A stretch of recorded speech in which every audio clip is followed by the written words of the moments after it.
نبی کی ولادت کے بعد مائی حلیمہ کے حوالے کیا نا, حوالے کر دیا, تو مائی حلیمہ بھی آپ صلی اللہ علیہ وسلم کی کیا بن گئی؟ ماں بن گئی, کہ انہوں نے دودھ پلایا نبی صلی اللہ علیہ وسلم کو. تو جو عورت آپ کو بچپن میں دودھ پلائے, ایک تقدس کا رشتہ بولو بھائی قائم ہو گیا. اب اس سے نکاح کا سوچنا یہ غلط ہے, ماں بیٹی کا رشتہ بن گیا.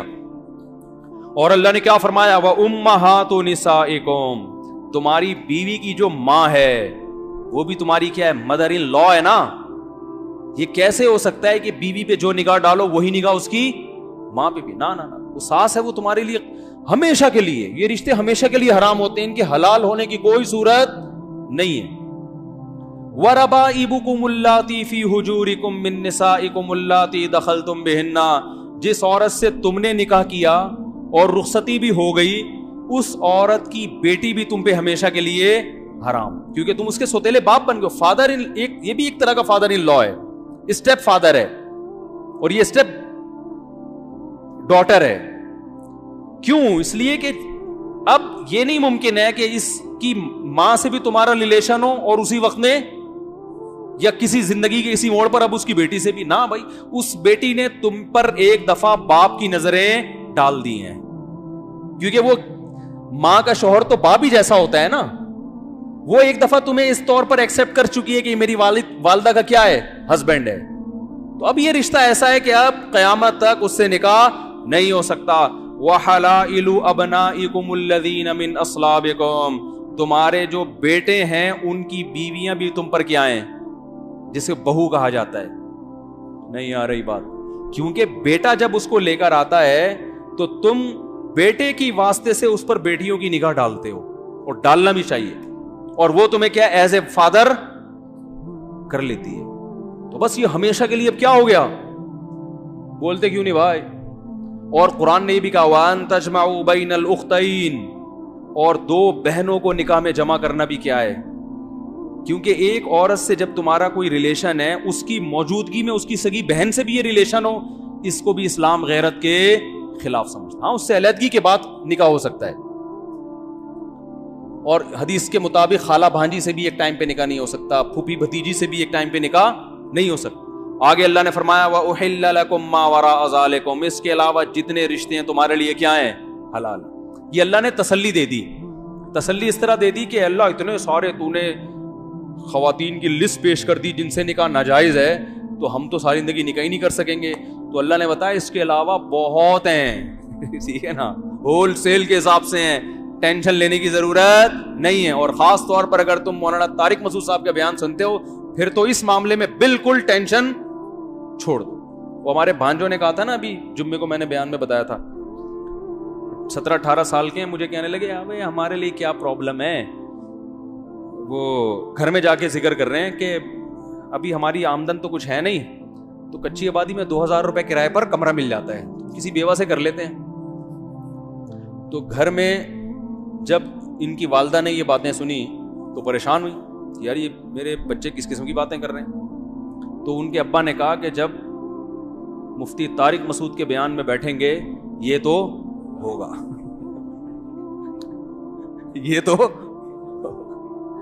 تو میں نے اب کل مجھ سے یہ ملے بڑا والا, وہ کہنے لگا ماموں ایک چیز ہمارے ذہن میں آ رہی ہے, اگر ہم کسی بیوہ سے کریں نکاح تو پہلی شادی لڑکی کی 25 سال کی عمر میں ہوتی ہے, جو عام طور پہ جو شادی ہوتی ہے کنواری لڑکیوں کی.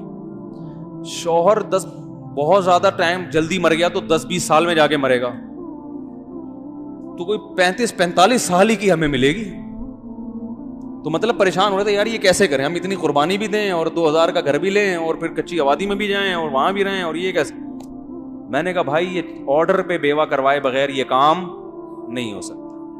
یہ کام اگر آپ اس عمر میں چاہتے ہو تو اس کے لیے کوئی ایسے ادارے سے رابطہ کرو جہاں یہ بورڈ لگا ہوا ہو کہ ہمارے ہاں اور آرڈر پہ عورتیں باقاعدہ بیوہ کروائی جاتی ہیں.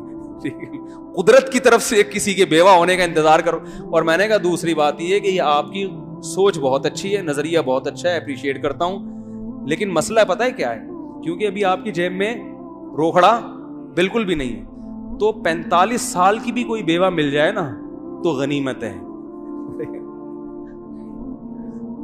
جو قدرت کی طرف سے بیوہ جلدی ہو گئی ہو.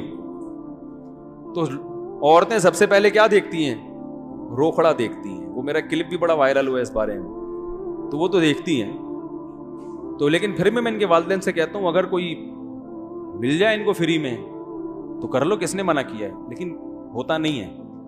اور اگر کوئی ملے گی تو ڈر ہی ہوتا ہے کہ وہ فراڈ ہی نہ ہو. اچھا, اس پہ ایک علمی نقطے کی بات بھی ہے, وہ پھر کسی اور, کیونکہ پورا بیان پھر ادھر ہی چلا جائے گا, پھر میں کسی اور وقت اس کو میں بتاؤں گا کہ یہ میں کبھی یہ نہیں کہتا کہ منہ اٹھا کے جہاں چاہے نکاح کر لو. ٹھیک ہے نا, نکاح میں سب سے پہلے یہ دیکھنا پڑتا ہے, غریب لڑکی سے کرو یہ تو فائدے کی چیز ہے, لیکن یہ دیکھنا پڑے گا کہ آپ کی نسل نہ خراب ہو جائے, اور یہ قرآن سے بھی ثابت ہے. میں غریب لڑکیوں سے نکاح کا مشورہ بھی دیتا ہوں, بیواؤں سے بھی دیتا ہوں, طلاق یافتاؤں سے بھی دیتا ہوں, لیکن چند چیزوں پہ کمپرومائز نہیں کرنا. اگر کوئی ایسا خاندان ہے جن میں تمیز ادب ہے ہی نہیں, چور اچکے ہیں وہاں کے لوگ, عورتیں, پھر شادی آپ کو پھر نہیں کریں, کیونکہ بچے ماں کو فالو کرتے ہیں. آج کل باپ کو کوئی نہیں لفٹ کراتا. آپ کے بچے اس ڈیزائن کے پیدا ہوں گے کہ آپ بولو گے یار یہ کیا عذاب میں ڈال دیا ماموں نے. ٹھیک ہے نا, تو اس پہ کمپرومائز نہیں کرنا ہے. پھر یہ قرآن سے کہاں ثابت ہے یہ میں کسی اور وقت بتاؤں گا. ہاں, کسی کو خدا نخواستہ زنا کا خوف ہو, یہ خطرہ ہے کہ اگر نکاح نہیں کیا تو میں زنا میں پڑ جاؤں گا, پھر وہ جیسے تیسے جہاں بھی موقع ملتا ہے نکاح کر لے, کیونکہ زنا سے بچائے اپنے آپ. لیکن نارملی غریب لڑکیوں سے تو کریں, بیوہ سے بھی کریں, اپنی اسی عمر میں زیادہ ہے تو بھی کریں. ہمارے نبی نے پہلا نکاح 25 سال کی عمر میں کیا, 40 سالہ بیوہ سے, لیکن خاندان اچھا تھا. جیسے ہی نبی کو نبوت ملی ہے سب سے پہلے تصدیق حضرت خدیجہ نے کی. ان کے تسلی کے الفاظ جیسے تھے نا, اس سے پتہ چلتا ہے کہ بڑے اچھے خاندان کی تھیں. کیا ارشاد فرمایا رسول اللہ صلی اللہ علیہ وسلم سے, آپ نے فرمایا ایسے فرشتہ آیا یوں کیا, تو آپ پریشان تھے. انہوں نے فرمایا کہ اللہ آپ کو رسوا ہونے نہیں دے گا, اس لیے کہ آپ ہمیشہ بیوہ عورتوں کو سہارا دیتے ہیں, مسکینوں کا, یتیموں کا خیال کرتے ہیں. آپ کی زندگی اتنی اچھی گزری ہے.